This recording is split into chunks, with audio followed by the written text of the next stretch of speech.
જય હિન્દ, જય ભારત મિત્રો. હું છું કિશન મેઠાપરા. આપની ચેનલ મારો સમય મારો પુસ્તકમાં આપ સર્વેનું હાર્દિક સ્વાગત કરું છું. હવે જે આપણી ભરતી આવવાની છે 2025, એટલે કે 2025નું તો હવે અંત વર્ષ આવી જવા સમજો કે 9મો મહિનો આ ચાલે છે. 9મો મહિનો પૂરો થવા આવ્યો.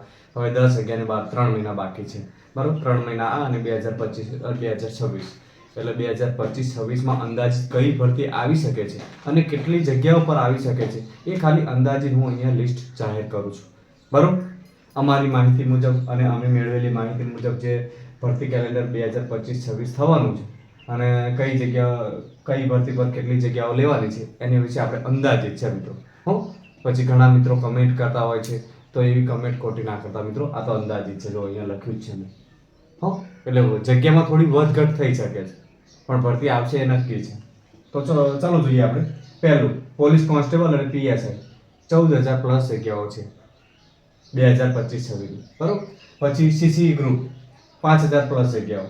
જો પ્લસની નિશાની કરી છે, કદાચ પ્લસ માઇનસ થઈ શકે છે, થોડી 100-200 જગ્યા વધી શકે ને 100-200 જગ્યા તૂટી પડી શકે. આ વધારે જગ્યામાં, ઓછામાં તો કોઈ પ્રોબ્લેમ નથી. Junior clerk 2350 plus. તલાટી કમ મંત્રી 650 પ્લસ. તલાટી કમ મંત્રીની હમણાં જ એક્ઝામ ગઈ છે, તો આ સમજી લેવાનું 2026ના શરૂઆતમાં જાય છે, બરાબર. Female health worker 1400 plus. ગ્રામ સેવકની 500 જગ્યાઓ. વનપાલ 240. વનપાલની પણ ભરતી ગઈ, ફોર્મ ભરાઈ ગયા છે, તો એની પણ 2026ની અંદાજિત તમારે ગણતરી રાખવાની. મલ્ટીપર્પઝ હેલ્થ વર્કર 234 પ્લસ જગ્યાઓ. નાયબ ચીફનીસ 120 પ્લસ. પછી લેબોરેટરી ટેકનિશિયન 108 પ્લસ જગ્યાઓ, એટલે કદાચ 2-5 વધી પણ શકે, ઘટી પણ શકે. જુનિયર ફાર્માસિસ્ટ 104 પ્લસ જગ્યાઓ. મુખ્ય સેવિકાની 90 પ્લસ, એટલે કે 100ની આજુબાજુ ગણવાની. પશુધન નિરીક્ષક 56 પ્લસ અને આંકડા મદદનીશ 53 પ્લસ. એટલે આટલું અંદાજિત આ ભરતીનું એક કેલેન્ડર છે નાનું અમથું, કે જે આટલી જગ્યાઓ પર ભરતી કરી શકે છે, બરોબર મિત્રો. તો આ અંદાજિત છે. તમારે આમાંથી એક ભરતી આવતી જશે. સીસીનું તો હમણાં જ બધું વેરિફિકેશન એ બધું થઈ ગયું છે, તો હવે નવી ભરતી એની તૈયારીમાં છે. સમજો કે 10મા મહિનામાં ફોર્મ ભરાઈ શકે, કદાચ 11મામાં ભરાય, અને સરકાર કદાચ નવરી ના હોય તો પછી 2026માં પણ લઈ જાય, બરાબર. એટલે 26ની ગણતરી રાખવાની જ, બધી 2025ની કોઈ ગણતરી. આ એક પોલીસ પીએસઆઈ કદાચ અત્યારે ડોક્યુમેન્ટ વેરિફિકેશન ચાલી રહ્યા છે, તો પછી શું એ પતે પછી કદાચ પોલીસ અને પીએસઆઈની 14,000ની ભરતી બહાર પડે, કારણ કે એ તો હાઈકોર્ટનો આદેશ હુકમ થઈ ગયો છે કે તમે નવી ભરતી જાહેર કરો. પણ જો આ ડોક્યુમેન્ટ વેરિફિકેશન પતે અને પીએસઆઈનું રિઝલ્ટ આવે એટલે પછી આ લોકો આના પર કામ તરત લે છે. એટલે જલ્દીમાં જલ્દી લગભગ સંપૂર્ણ પ્રક્રિયા જલ્દી ચાલુ થઈ એમ લાગે છે, બરાબર. તો આપણે આપણી તૈયારીમાં રહેવાનું, તૈયારી ચાલુ કરી દેવાની. આ બધી ભરતીઓ આવવાની જ છે. જે લોકો થોડા માટે રહી ગયા છે એમની જીત નિશ્ચિત છે, કારણ કે તમે રહી ગયા છો તો 1-2 માર્ક માટે રહી ગયા છો, બરાબર. તો તમે ઠેઠ ફ્લોર પર આવી ગયા છો, તમે ઠેઠ સફળતાની અણી પર આવી ગયા છો, સમજો. એટલે તમે સફળતાની નજીક છો, છોડતા નહીં. ભલે તકલીફ તો પડશે, જેને સફળ થવું છે ને એને તો તકલીફ તો પડવાની, તકલીફ વગર કંઈ નથી, સમજો મિત્રો, બરાબર. તો તમને એવું લાગતું હોય કે ચલો અમે તો હવે થાકી ગયા, હારી ગયા, આ વખતે મેળ ના પડશે મિત્રો, મેળ પડશે. અને તમારી જે મહેનત છે એ તો રંગ લાવવાની જ છે, એટલે કોઈ ચિંતા ના કરશો. આ બધી ભરતીઓ આવવાની જ છે. એટલા માટે જ મેં વિડીયો બનાવ્યો છે કે તમારી હિંમતમાં વધારો થાય, બરાબર. તમારી આજુબાજુમાં અત્યારે કોન્સ્ટેબલ બની ગયા છે, સીસી બની ગયા છે, બધા સીસીના ગ્રુપમાં ક્લાર્ક બની ગયા છે, તો તમને પણ તો આમ જુનૂન તો આવતું હશે કે આ તો મારી સાથે હતો અને એ બની ગયો, હું રહી ગયો થોડા માટે. તો મહેનત જારી રાખો, મહેનત છોડશો નહીં મિત્રો. તમારું સપનું જ છે સરકારી નોકરી મેળવવાનું, તો પછી મહેનત ચાલુ રાખો, બરાબર. અને કોઈ તમે સારી પ્રાઇવેટ કંપનીમાં નોકરી કરો છો, સારો એવો પગાર છે, અને તમને એવું લાગે છે કે મારે સરકારી નોકરી નથી કરવી, તો વાંધો નહીં, તો તમે તૈયારી ના કરશો.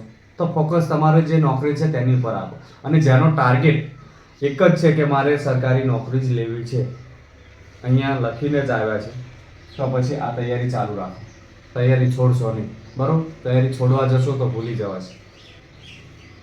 તો વિડીયો ગમ્યો હોય તો લાઈક કરો, શેર કરો, સબસ્ક્રાઈબ કરો અને કમેન્ટ કરો. અને બીજો એક નાનો મારે વિડીયો બનાવવાનો છે કે જે મેં બનાવ્યો છે ડોક્યુમેન્ટ વેરિફિકેશન, કે કેટલા જણને બોલાવ્યા હતા એ વિશે મારે 2 મિનિટ વાત કરવી છે. વિડીયો બનાવીશું, કારણ કે ઘણા વિદ્યાર્થી મિત્રોની કમેન્ટ આવે છે એમાં કે સર આ તો 150 પ્લસ વાળાને નહીં, બધાને. હા, મને ખબર છે કે કે જે લોકોને કેટેગરી વાઇઝ બોલાવવામાં આવ્યા છે. એવું નથી કે 100 વધારે માર્ક્સવાળા પછી 140 એવું નહીં. સમજો કે તમારે કોઈ કેટેગરીમાં આવો છો, ઈડબ્લ્યુએસમાં આવો છો, તો તમારા 140 માર્ક છે તો તમને પહેલાં બોલાવશે. કહેવાનો મતલબ મારો એ હતો, ભાવાર્થ એ હતો, અને હું સમજાવવા પણ એ જ માંગતો હતો અને કીધું પણ એ જ છે મેં. પણ તમે વિડીયો અધૂરો જોવો છો એટલે તમને ખબર નથી પડતી. વિડીયો પૂરો જોવો તો ખબર પડે ને. અધૂરા વિડીયો કેમ નહીં ખબર પડે? તો ડાયરેક્ટ કમેન્ટ ઠોકી બેહાડે કે આમ ના હોય ને આ તો ખોટું બોલે છે ને, આ ખબર નહીં, માહિતી વગર તમે વિડીયો બનાવી દો છો, આવું બધું બોલતા હોય છે વિદ્યાર્થીઓ. તો વિદ્યાર્થી મિત્રો, પૂરો વિડીયો જોવાનું રાખો, શાંતિથી એકવાર વિડીયો જુઓ ને પછી કમેન્ટ કરો. તમે કમેન્ટ કરો એમાં ના નથી, પણ આવી રીતે વિડીયો તો જુઓ, બરાબર? કોઈ જનરલ વાળાને બોલાયા છે તો કોને બોલાવે? પહેલા દિવસે કોને બોલાયા છે? કે જેના હાઈએસ્ટ માર્ક હશે, 150, 160, 70 જે પણ હોય તો એને જ બોલાવે હોય ને. ના કે પછી 115 મેરિટ અટક્યું હોય તો 115 વાળાને પહેલા નહીં બોલાવે, બરાબર? ઓબીસીમાં હોય તો ઓબીસીમાં જેને હાઈએસ્ટ હશે 140, 45 વાળા તો કોક તો હશે જ. તે બધા કે 109 પોઈન્ટ પછી નહીં લાયા હોય તો એવાને પહેલા બોલાયા છે. પછી 150 વાળા બોલાય, પછી 140 થી 45 વાળા હોય એમને બીજા દિવસે બોલાયા છે. આવી રીતે બોલાયા છે. કેટેગરી વાઇઝ તો બધાને બોલાયા છે, સમજ્યા? પછી કોઈ સમજો કે એસટીમાં કોઈ હાઈએસ્ટ 124 છે તો એમનો તો પહેલા, એ તો પહેલા નંબરમાં જ આવ્યો એટલે એમને પહેલા દિવસે બોલાયેલી છે. તો આવી રીતે બધાને બોલાયા છે, સમજ્યા? એટલે ધ્યાન રાખજો મિત્રો, કમેન્ટ જોઈ જાળવીને કરો, પૂરો વિડીયો જો હો. બાકી બીજું કોઈ મારો કહેવાનો ભાવાર્થ નથી. અને બધાને કોંગ્રેચ્યુલેશન, જેને ડોક્યુમેન્ટ વેરિફિકેશન કરાવીને આવ્યા છે બધાને કોંગ્રેચ્યુલેશન, બરાબર? તમે ખાખીની નજીક છો, બસ થોડી રાહ જોજો, બસ 30 તારીખ સુધી. ચલો, થેન્ક યુ વેરી મચ.